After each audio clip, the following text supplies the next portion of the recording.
আসসালামু আলাইকুম। আমার ভাইয়েরা বোনেরা কীরকম আছেন? আশা করি ভালো আছেন। আমিও ইনশাল্লাহ আজকের দিনটা ভালো গেছে। আজকে আমাদের এলাকায় শাহিন ভাইয়ের ভোট গেল। শাহিন ভাইয়ের ভোটের উপলক্ষে আমরা খাবার টাবার রান্না করতেছি, নিজেও খামো, পাড়াপড়শিও খাইব। এই কারণে রান্না করতেছি। কি কি দেয়া বা কি কি রান্না করি, আমি পেঁয়াজগুলা ভাজা ভাজা করুম, বাদামি কালার করলাম। আমি মাংসটা ওইটার ভিতরে দিয়া দিলাম। মাংসটা ভাজা ভাজা হইব, আমার আদা রসুন পেঁয়াজটাও ভাজা ভাজা হইব। দেখবার বি থাকেন।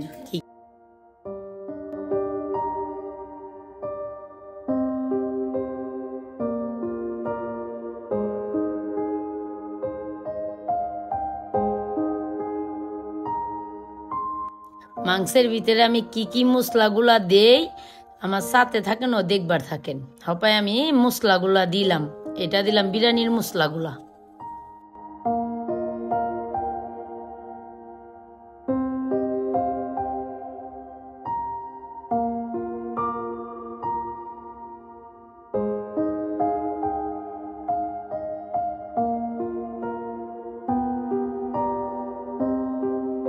আমি পরিমাণ মতন লবণ দিলাম, মরিচের ফাঁকি দিলাম, দুধ ব্যবহার করলাম, তারপর আমি সস ব্যবহার করলাম, টেস্টি লবণ ব্যবহার করলাম। সব দিয়া সুন্দর করে আমি এখন কষামো।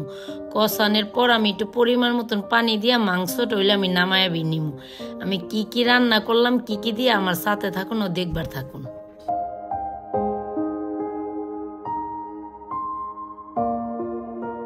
কাঁচামরিচ, ধনিয়া পাতা। উপজেলার শাহিন ভাই যোগ্য নেতা। আমার ভাই, তোমার ভাই, শাহিন ভাই। শাহিন ভাই আপনার রসমার খাই দিলে বোধ ভাই বোন শান্তি পাইবেন। দেশের লোক কইবার বি পারেন আপনি এত শাহিন ভাই কণ্ঠে। আমি একটা বিপদে পইরা শাহিন ভাইয়ের দ্বারা গেছিলাম, যে কোনো কারণবশতে গেছিলাম। সে নিজের কাজ কামগুলো রাইখা সে আগে আমার কথাগুলো শুনছে। শুননা কয়, বোন আপনি আজকে বিয়ে আইছেন, আপনি কালকা বিয়ে আবার আয়েন, আপনার কাজটা আমি কালকার ভিতরে সম্পন্ন করে দিব। আমার দ্বারা এই জন্যই ভালো লাগছে যে হ্যাঁ নিজের কামটা ছুঁয়া হ্যাঁ একটা নারীরে এত বড় সম্মান দিয়ে কাজটা করছে। আমি এরকম সম্মান কোনো জায়গায় যে এই পাইনি কা। এই কারণে হ্যাঁ আমার বিয়ে অনেক ভালো লাগছে। সে যদি আমি বিহার দলও করি না, হ্যাঁ পার্টিও করি না, কিন্তু তারে ভালো লাগছে দেখা, যোগ্য হিসাবে ভালো লাগছে দেখা। আজকের দিনে আল্লাহ রে কইলাম, আল্লাহ হ্যাঁ পাস করায় দো, আবারও নতুন করে হ্যাঁ পাস করায় দো। হ্যাঁ জায়গায় হ্যাঁ যোগ্য নেতাই, যোগ্য নেতার জায়গায় যোগ্য মানুষরে বহনটাই ঠিক। শাহিন ভাইয়ের কথাগুলো যদি আমার মুখে শুননা ভালো লাগে তাহলে এটা কমেন্টে জানেন, এটাই অনুরোধ।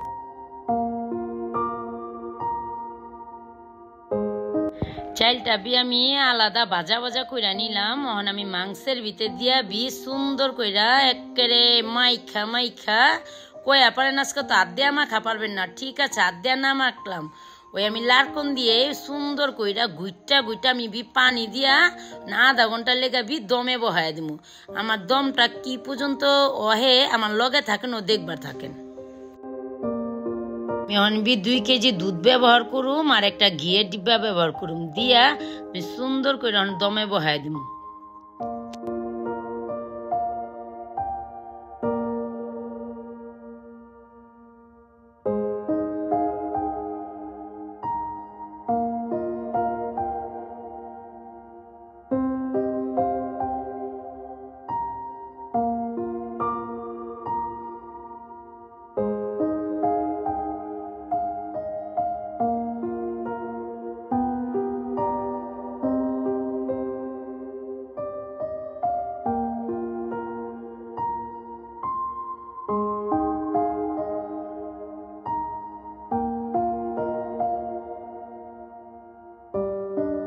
আমি ঘিটা সুন্দর কইরা পোলার ভিতরে দিয়া 2-3 মিনিটের লেগা রাইখা দিমু। 2-3 মিনিট পর আমি সুন্দর করে আবার একটা লাড়া দিমু।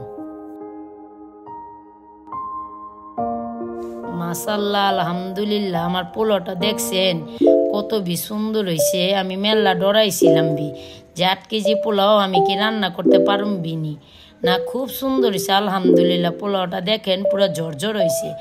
আমার ভিডিওটা আজকের জন্য এই পর্যন্তই। ভাইয়েরা বোনেরা ভালো থাকেন, সুস্থ থাকেন। আসসালামু আলাইকুম।